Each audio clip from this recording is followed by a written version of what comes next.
आपने सारी गुफ्तगू सुनी। सेनेटर अफनान साहब ने कहा कि आप लोगों ने मुआहिदा किया था, जो कि किया था, उसकी वजह से तमाम चीज़ें जो हैं वो इस वक्त ये IMF ने डॉलर रेट का भी, तो सेनेटर साहब हैं हुकूमत की नुमाइंदगी कर रहे हैं कि 285 पे इसलिए गया।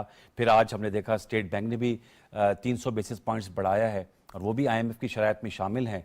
तो मैं आपसे जानना चाहूँगा सर, इस मुआहदे को क्या बेहतर तौर पर निगोशिएट किया जा सकता था? और दूसरा, सियासी अदम इस्तेहकाम की है, मौशी अदम इस्तेहकाम की। बिस्मिल्लाह, शुक्रिया जी। देखिए, बात यह है कि पिछले साल इन्हीं दिनों में, ठीक है जी, मार्च है ना, ये मार्च 2022, फरवरी के एंड और मार्च में ना, इन्हीं दिनों में सारे कहते थे कि जी पेट्रोल 150 रुपए का है जी, जुल्म कर दिया है, पेट्रोल को 70 रुपए पे होना चाहिए, पेट्रोल को 80 रुपए पे होना चाहिए। यही इनके सारे जो दो नंबरी प्रोफेसर और सारे लोग हैं वो सारे यही कहते थे, ठीक है।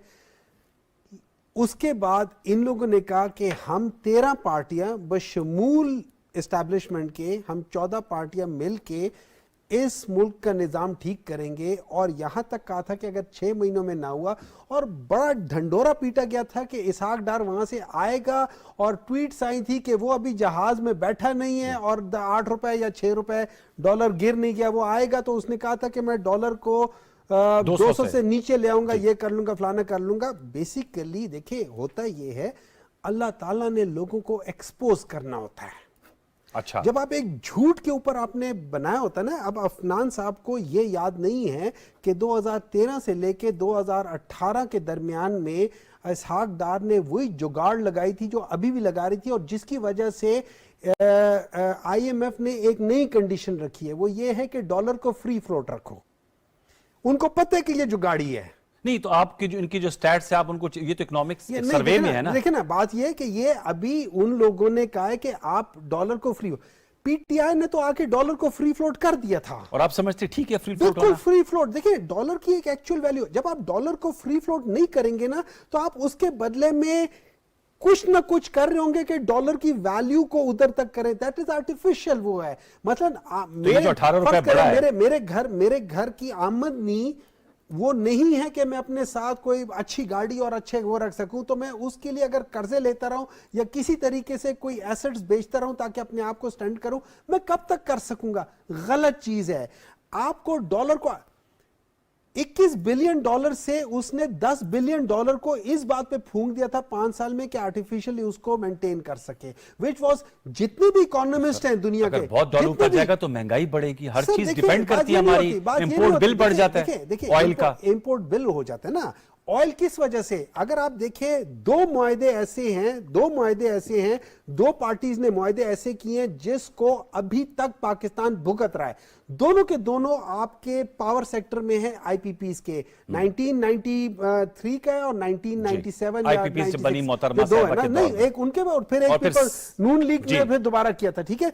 इन लोगों ने जो उसमें कैपेसिटी पेमेंट्स और सारी चीजें की थी, वो आज तक हम भुगत रहे हैं, और वो सर्कुलर डेब्ट आज तक हमारे गले पड़ा हुआ है। इन्होंने 2013 में आते साथ ही पता नहीं 450-500 बिलियन जो है ना एकदम दिए थे पावर सेक्टर में कि हम सर्कुलर डेब्ट खत्म कर रहे हैं। विद इन 1 ईयर वो जाके दोबारा 400-500 में चल गया। तो ब्लैक होल है ना। नहीं, ब्लैक, देखिए आप लोग जब छोड़ के गए तो 2600 अरब हो गया था। वो ब्लैक होल, देखिए वो ब्लैक होल जो है ना, वो बनाया किसने है?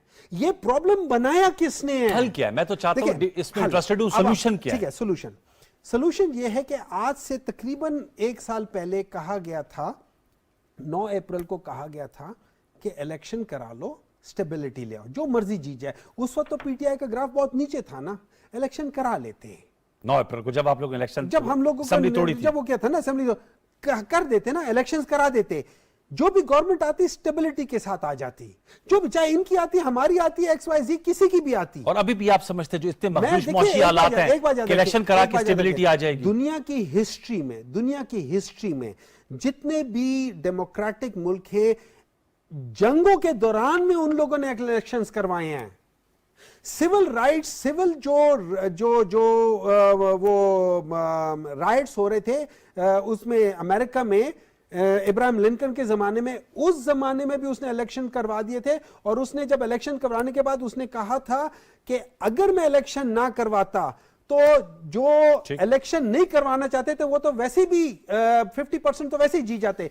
तो election is one of the major solution for the political stability, economic stability लाती है। मैं आपसे एग्री करता हूं कि इलेक्शन से एक क्लियर पाथ मिलता है, लेकिन हमारे यहाँ इशू ये है कि इलेक्शन जब होता है जो उनके नतीजे आते हैं, मैं तो जब से सहाफत कर रहा हूं हारने वाला कबूलता ही नहीं है। उसकी देखिए 13 में ये जीते इन्होंने नहीं कबूला, 2018 में आप जीते इन्होंने नहीं कबूला। उसकी वजह ये है कि सच्चाई की बात ये है, हमारे इलेक्शंस में क्या होता है, हमारे इलेक्शंस में ठप्पे पड़ते हैं। तो फिर कौन मानेगा?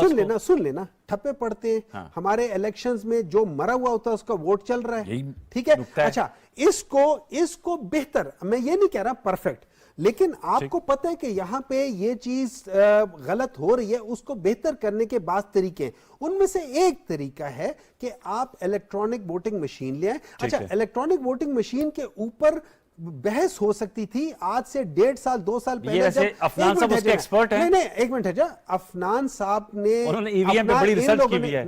रिसर्च की हुई है।